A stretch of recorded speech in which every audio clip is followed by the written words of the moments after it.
Class second, subject है आपका Hindi first. तो चलिए बच्चों, आप भी अपनी हिंदी की पुस्तक रिमझिम निकाल लीजिए और इसमें देखिए अध्याय 7 जिसका नाम है मेरी किताब। तो हमने यहाँ पर इस पाठ में पढ़ा कि किस तरह एक छोटी लड़की जिसका नाम वीरू है, जब वो एक दिन अपनी मौसी के घर गई तो वो वहाँ बहुत सारी किताबें देखकर क्या हो गई, आश्चर्यचकित हो गई। तो इसी क्रम में आगे बढ़ते हुए आज हम इसमें पेज नंबर 42 पढ़ेंगे। तो चलिए आप भी अपनी पुस्तक का पेज नंबर 42 खोल दीजिए और इसमें देखिए यहाँ पर एक चित्र दिखाया जा रहा है जिसमें वीरू क्या कर रही है। वीरू पुस्तक को देख रही है और मौसी के हाथ में क्या है, एक मोटी सी किताब है। तो चलिए देखिए आप भी, यहाँ पर लिखा है मौसी ने एक तीसरी किताब दिखाई। आपने इसमें पहले देखा कि एक किताब को वीरू ने तो क्या बोला कि ये बहुत मोटी है, दूसरी को बोला कि ये बहुत बड़ी है कि मेरे बैग में नहीं आएगी। फिर अब मौसी क्या है, ये तीसरी किताब ले आई।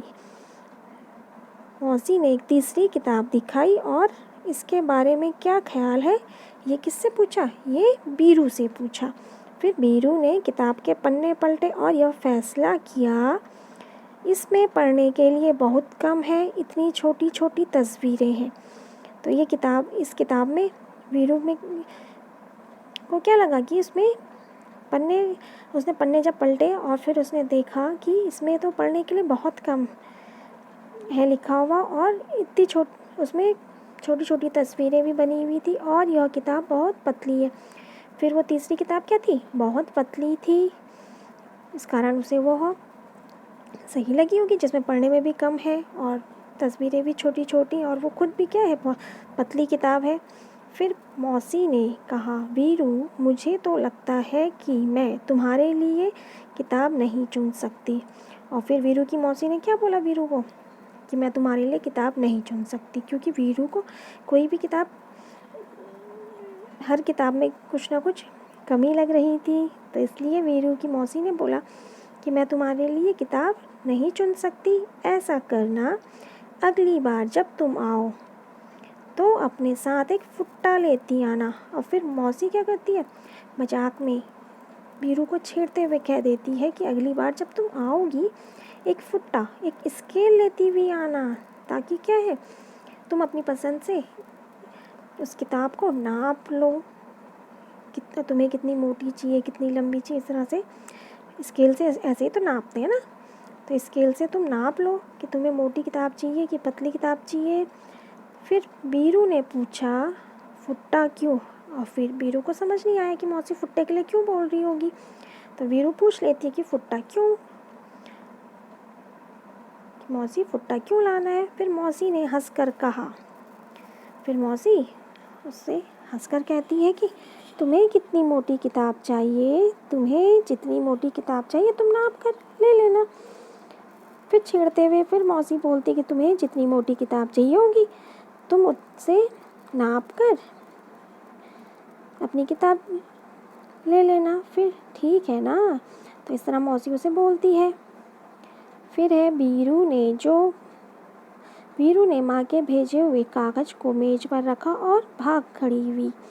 फिर वीरू को भी लगा होगा कि मौसी कैसे बोल रही है कि तुम्हें जो किताब चाहिए तुम उसे नाप कर लेना। वीरू थोड़ा समझ गई होगी, फिर उसे थोड़ा सा झेप आई होगी, शर्म लगी होगी। तो वीरू की माँ ने एक मैसेज देकर, एक संदेश देकर भेजा था ना वीरू को मौसी के यहाँ। तो वीरू की माँ ने जो संदेश भेजा हुआ था, उस कागज़ को वीरू ने क्या किया, मेज में रख दिया और भाग खड़ी हुई और बाहर भागकर खड़ी हो गई। तो यहाँ पर हमने जाना बच्चों कि एक छोटी लड़की जिसका नाम क्या है, वीरू, वो एक संदेश लेकर अपनी मौसी के घर आई, अपनी मम्मी का संदेश लेकर अपनी मौसी के घर आई। फिर वो अपनी मौसी के घर आते ही बहुत सारी किताबों को देखकर आश्चर्यचकित हो गई। फिर वो क्या करती है, मौसी को भी पूछ लेती है कि क्या आपके पास बच्चों के लिए भी किताबें हैं। फिर उसकी मौसी उसे एक कहती है कि हाँ हमारे पास बहुत सारी किताबें हैं बच्चों के लिए। फिर क्या होता है, फिर बच्चों वो जब उसकी मौसी उसे किताब बताती है तो वीरू को क्या लगता है, कोई किताब मोटी, कोई किताब बड़ी और कोई किताब क्या है, बहुत पतली लगती है। तो इस तरह मौसी उसे छेड़ते हुए क्या बोलती है, इस तरह मौसी वीरू को छेड़ते हुए बोलती है कि तुम एक दिन जब तुम दोबारा यहाँ आओ तो क्या लेती हुई आना, फुट्टा स्केल लेती हुई आना, और जितने नाप की, जिस नाप की तुम्हें अब किताब चाहिए होगी उस नाप की तुम किताब लेकर ले जा लेना। तो इस तरह आज हमारा मेरी किताब नामक पाठ पूरा हुआ। तो चलिए बच्चों, आप एक बार इस पूरे पाठ का अध्ययन कर लीजिए। तो चलिए आज आप मेरी किताब नामक पाठ का अध्ययन कर लीजिए। ओके बच्चों, थैंक यू।